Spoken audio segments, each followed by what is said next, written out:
O Talk Channel fez a cobertura do primeiro Congresso Internacional de Direitos Humanos do Unicuritiba. Para falar sobre a dignidade da pessoa humana no universo do trabalho, chamamos o professor Luiz Eduardo Gunter. Eu sou a Beatriz Duma, acadêmica de Direito do Unicuritiba, e começa agora o nosso Unitalks.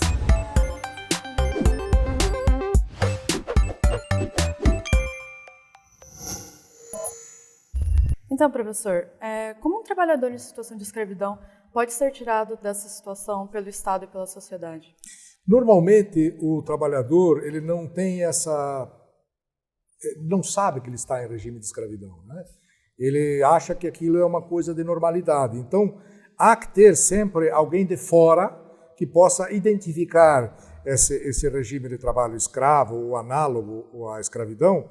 E isso é feito normalmente por entidades de direitos humanos, ligadas à igreja, pelo Ministério do Trabalho, órgãos do Ministério do Trabalho, Polícia Federal e, eventualmente, setores da justiça.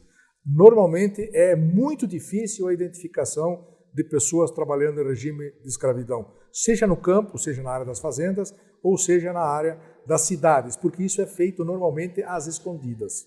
Uhum. E como que o trabalho humano não é uma mercadoria?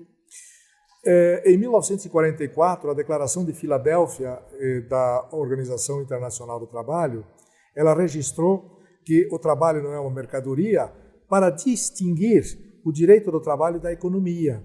Ou seja, quando alguém está trabalhando, ele tem outros fatores mais importantes do que um simples produto, do que um simples uma mercadoria.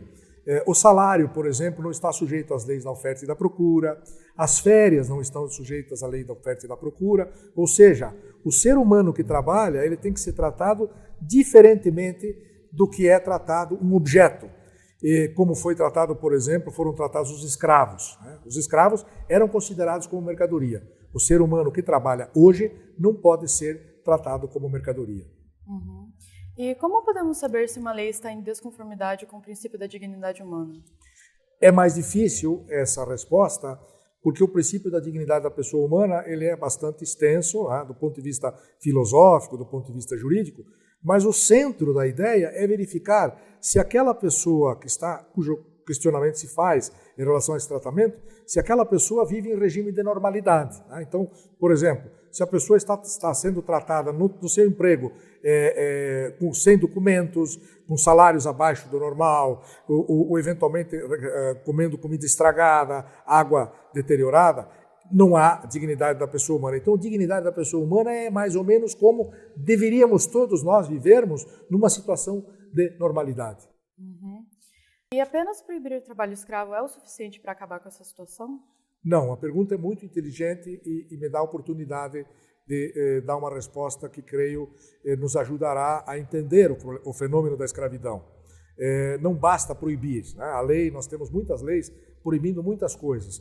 O importante, além de proibir o trabalho escravo, análogo à escravidão, é também criar condições para retirar a pessoa da escravidão, também estabelecer um pressuposto de indenização, especialmente de desapropriação desses imóveis, desses terrenos onde se realiza o trabalho escravo, e isso está no protocolo de 2014 da OIT, onde se diz claramente, para que a escravidão possa ser eliminada, há necessidade de que haja um comportamento proativo da sociedade, exigindo e verificando na vida real os casos de escravidão e punindo quem os pratica, especialmente através de indenizações e desapropriações dos imóveis dessas pessoas.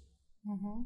E, por fim, qual que é o papel da Organização Internacional do Trabalho nessa problemática do trabalho escravo? É muito importante porque ele detecta essas questões e detectou através de convenções, de protocolos, de recomendações e faz estudos em todo o mundo, fazendo levantamentos estatísticos do número de escravos que existe, né? Então, hoje, por exemplo, nós temos em torno de 45 milhões de pessoas vivendo em regime de escravidão no mundo. No Brasil, são cerca de 350 mil.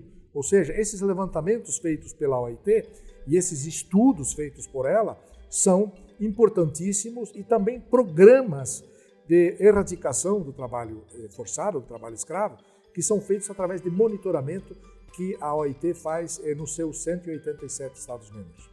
Muito obrigada, professor. E você que está nos acompanhando, não esqueça de deixar o seu like, de se inscrever, comentar e compartilhar com seus amigos. E até o próximo Unitalks.